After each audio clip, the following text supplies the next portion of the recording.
Kia ora, friends. Kia ora. Hi. So got Markie. I'm holding it as we walk. So sorry guys, my head might be cut off at times just so I can capture Markie.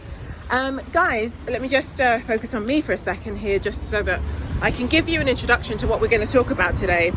So I did a vlog recently, and it was basically kind of humorous with a serious message, and the message was about boundaries, specifically boundaries around personal or private messaging on social media, specifically LinkedIn.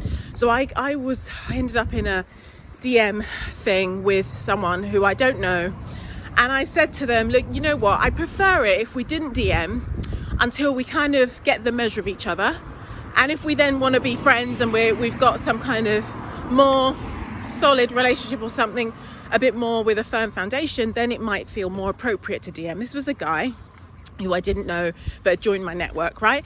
So he in the end had a bit of a tantrum, and so Princess Pouty Pants became crowned with, yes, exactly, the title of Princess Pouty Pants, and that's a non-gender specific term in our house for someone who's having a bit of a paddy, as we say in the UK. And anyway, it was very ungracious, you know, his reaction, and I said, okay, fine, good, you know, have a great day kind of thing.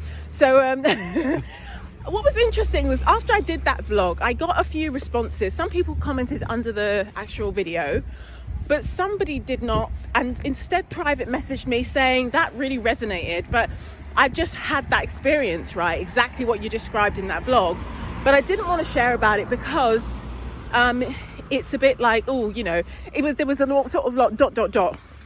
And what I got from that very much was the person was trying to say they were embarrassed, you know, they'd had that encounter, it'd been very uncomfortable. That's basically what they were sharing with me in this private message. And of course I'm honouring that person's name, etc. I'm not going to say who that was, but I was really struck by this, and I actually said, you know, I'm going to follow up with the vlog that I did, because isn't it interesting how you were not the one to overstep the mark? This person, right, chose to distress you. Maybe, who knows if it was a dick pic or God knows what it was, what they actually did. But you know, when you have a boundary violation, the natural reaction and the healthy reaction is anger. And so for anyone to have to instead have the experience of, oh, well, it's my fault and isn't that embarrassing, oh gosh, I'll keep that to myself, we've got it all wrong. Yeah. And it basically means that person is completely back to front, right, Markie? That person who I will call the perpetrator, because if they've done something like that and they've made some sexual overture. I've had someone, as I said in my other vlog, someone say, oh, when am I going to embrace you? When I've already told the frickin' person I'm married, I'm happily married, I'm happy to DM you while you're being civil and all that jazz. I gave them the courtesy of, you know, giving the time of day and all of that, and then they come out with that when we've not been talking about, out of the blue, literally like, oh, when can I? What? I said what? You know, I was literally like, what the hell? And guys like that, I think, just do it with lots of people. It's like a numbers game. But it was. They do it with it was every bizarre. Female, and they think that eventually they'll get something. I do, but you know, in this instance, I agree with you, Markie. I think there is that guy that does that for sure, absolutely for sure, and I've had that experience too. But in this case, what was more bizarre was that it was like that person had just thought that maybe in their fantasy land, I mean, this is my fantasy now, right, about what was going on for them. It was almost as though somehow this would be some grand love story that, you know, that what I said about my love for my actual husband, who's right here, it won't really count. And he even with 3 messages and a little, you know, pixelated profile picture, somehow the love would blossom between. I mean, I don't know what was in his head, but it was so random, because literally I had been very clear. So there was no suggestion of, oh, well, maybe you said something, Gwendoline, maybe no, nothing at all. We were talking about banal nonsense. So, you know, so that person is in the wrong. That's nothing on me, right? But instead what happens to women often, to gay people, to trans people, is that when you grow up, to black people, when we grow up with these messages that, oh, you know, you're bad and you're wrong. You kind of internalize that, and then it's like you take on the shame which actually belongs to the person who is abusing you and violating you. Who generally doesn't feel. That's the problem. Sense of healthy shame. Exactly. So they've kind of abdicated all sense of humanity and decency, and the kind of shame is meant to kind of pull us into check. Maybe we should pause here, darling, while we just catch the rest of this.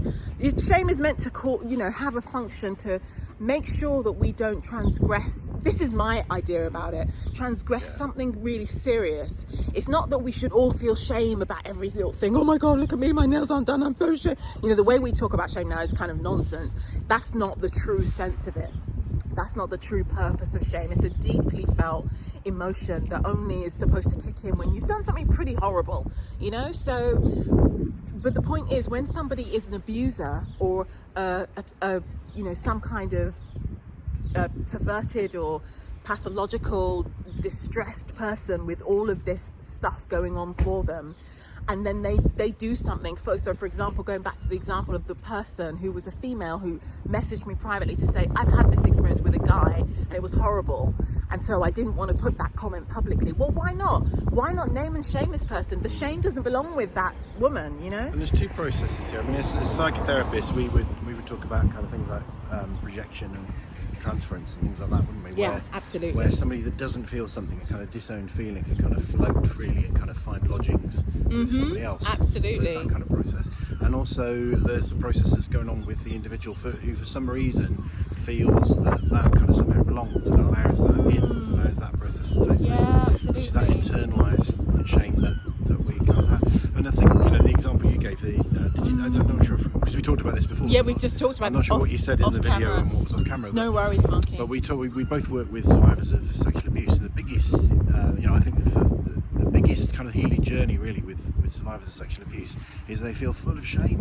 Absolutely, kind of drenched in shame. Drenched in it. And it's the perpetrator's shame. It's almost like, in my school of thought and my understanding from my clinical experience, this becomes introjected. It's like someone's got a hypodermic needle and syringes all of that crap into the person, into the victim, the person who becomes a survivor. So now the person who's actually raped the woman or whatever is free of it. I'm like, oh well, I'm good. I'm just going back to my wife and gonna have my kids and nothing's happened. Like we see this kind of model all the time, don't we? With very powerful men, when they do things that eventually it comes out, they've been living their lives in the public eye sometimes, and you think, how could they hold their head up? So I mean, it's horrifying, but really it drives me a bit mad, the extent to which, because the truth of the matter is, people who have had sexual trauma, and Markie, I'm sure you will attest to this, the amount of attempted suicides and completed suicides that are on the back of that shame that does not belong to the person. It belongs to the perpetrator, it belongs to the rapist, it belongs to the father who raped you or whatever. I mean, when we see clients, it's hard work to get them to a place where they recognise that. Absolutely, and it's in our culture, and that's why when that person messaged me to say, I exactly knew what you were talking about, that really resonated for me, but I didn't want to put a public comment. It part of me really bristles, and that was why I made the vlog, because I'd had the experience, and I'm not going to just sit with it and just go, oh, I'll keep that to myself. I'm not doing that. I really desperately want to try and walk my talk in my life as best I can. I don't do it perfectly, guys. I'm not saying I'm some blooming superwoman. I'm not at all. The truth is, when it's something like that, I just think, no, man, that's not on. And the person who did it to me is lucky I didn't name and shame them. And I don't know whether I'm going to change my policy on that, Markie. I don't know. We need to wrap this up. Well, just to kind of leave on a positive, really, is like the solution, because people get beyond this, and I don't want to kind of give the impression that people are stuck with this forever, because they do move through it in therapy. Absolutely, and it can be a bit of a labour of love, but it happens. But the key thing, really, the usual turning point for people is anger. Exactly. It's almost crucial. it's almost like shame is like kind of it's like ice. It's like kind of frozen anger, and then it melts and then it gets hot, and then it becomes steam, and then it gets projected out, and then that person sort of starts to feel clean and whole. And then the tears flow, and then the healing can happen. But I think that's so true. Yeah, and this kind of happened. One final thought, really. The Me Too movement. Yeah. Which is like, is that happening on a group level? There's lots of people getting angry. Yeah, and it's much needed. Guys, thank you so much for joining us. Thank you, Markie. I didn't mean to rush you, but yeah, we'll see you next one. Kia ora. Kia ora.